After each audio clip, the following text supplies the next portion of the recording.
Hello, everybody, and welcome again to one of our video lectures in the REMODUS Diachronic Sociolinguistics lecture series. Today, or in this video, we will discuss problems with reconstructing prehistoric multilingualism, and we will approach this with Hungarian Turkic context as a case study. So, first of all, does borrowing require bilingualism, and to what extent? There are different types of borrowing. Different strategies, for example, have been suggested for borrowing of verbs, which perhaps is related to intensity of context situations. And well, the main question is how securely can multilingualism be reconstructed in prehistoric context situations? And obviously there are different definitions of multilingualism and bilingualism, what kind of level of language knowledge is really meant when we speak of bilingualism or multilingualism. And there have been some recent, or one recent study on possible multilingualism of Proto-Uralic speakers, which is, well, a question that's difficult and even impossible to answer, but you can find the reference in the bibliography slide in the end. But about borrowing, it's usually assumed that borrowing requires some degree of bilingualism. And here, obviously, some cultural words it's often noted that they can be borrowed more easily. So some words probably can spread even without bilingualism or with very basic knowledge of the contact language. But it's often assumed that the more intense contact situations do require some kind of bilingualism, and it's then interesting that or relevant to this the difference between code switching and borrowing. So code switching is different from borrowing, meaning that in the same conversation people speakers switch to different languages.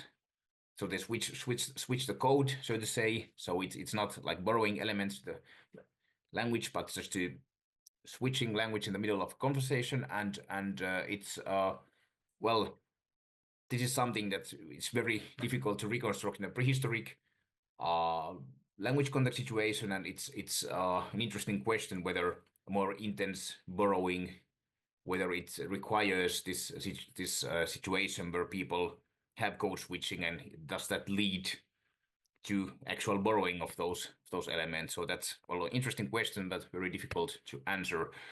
But after this very brief methodological overview, let's now have a look at Turkic-Hungarian contexts, which are interesting because there is a big amount of loans, there are some structural influences, and there seems to be some cultural influence as well.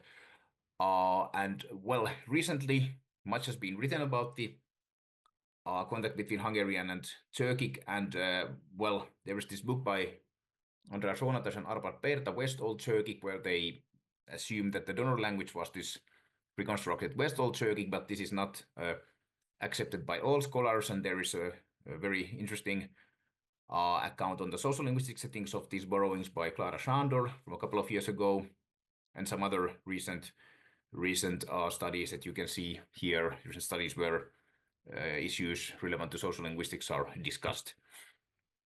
And there is just, well, very quickly the taxonomy, or one version of the taxonomy of the Turkic languages.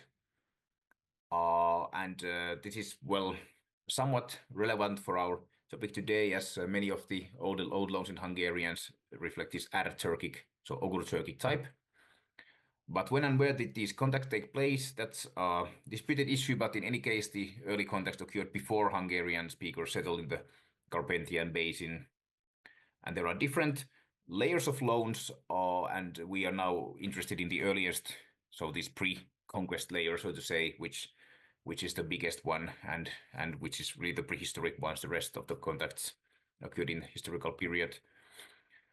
So this is also from the point of view of simply linguistics, so point of view from phonology, so both Hungarian and Turkic historical phonology, these contacts are quite interesting, but especially for but also for our purposes, for our sociolinguistic purposes, these are very interesting. There's now some further information on the Westall Turkic variety that you can read yourself, and you can read the sources mentioned in the slides for discussions on the problems with this reconstructed Westall Turkic. But now if you look at the loanword material and try to have some kind of idea of the sociolinguistic factors and possible bilingualism, we have hundreds of loans. So this resembles a bit the situation with Germanic loans in Finnic, so hundreds of loans. And as already mentioned, the first layer is the most important one,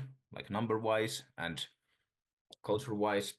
And here we know something from written sources that Hungarians seem to be part of Turkic, these tribal confederations.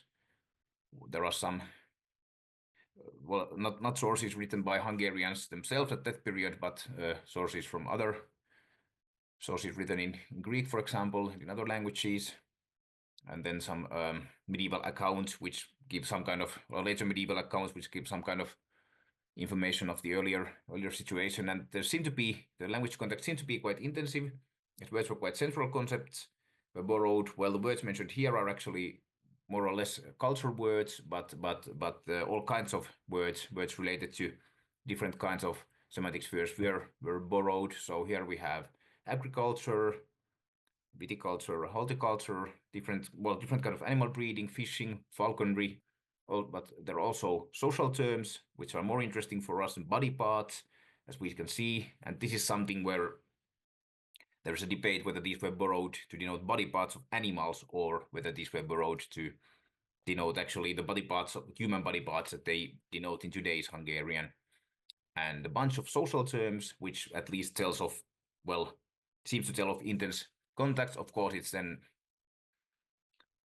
well, how should these be interpreted exactly is debated, but it gives a picture of quite close social relations between Hungarian and Turkic speakers. Of course, it does not tell exactly whether these people were bilingual and whether only Hungarians were bilingual or Hungarian speakers or also Turkic speakers, but this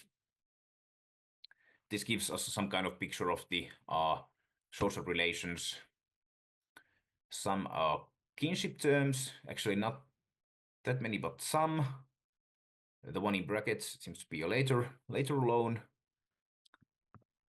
And then a lot of influence in mythology and religion.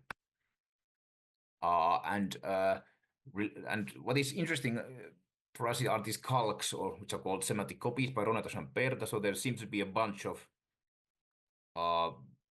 expressions in Hungarian formed based on the model in Turkic. So this actually is something where you really would need bilingualism in order to do this.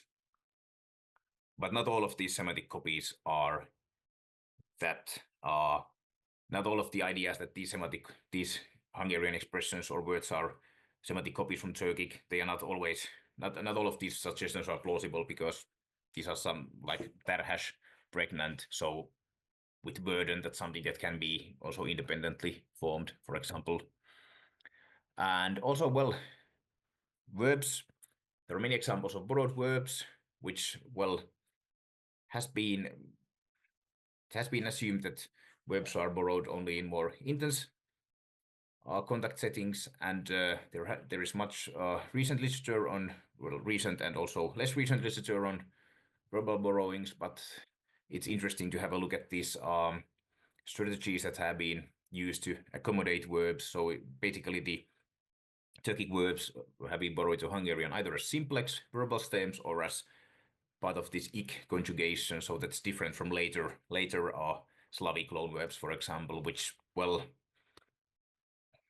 it's then debated what does this actually tell us about these contacts. But anyway, a lot of verbs have been borrowed. So thank you for listening to this one or watching this video, and hopefully you will watch the other videos in this series as well, and here you can see the references. So thank you.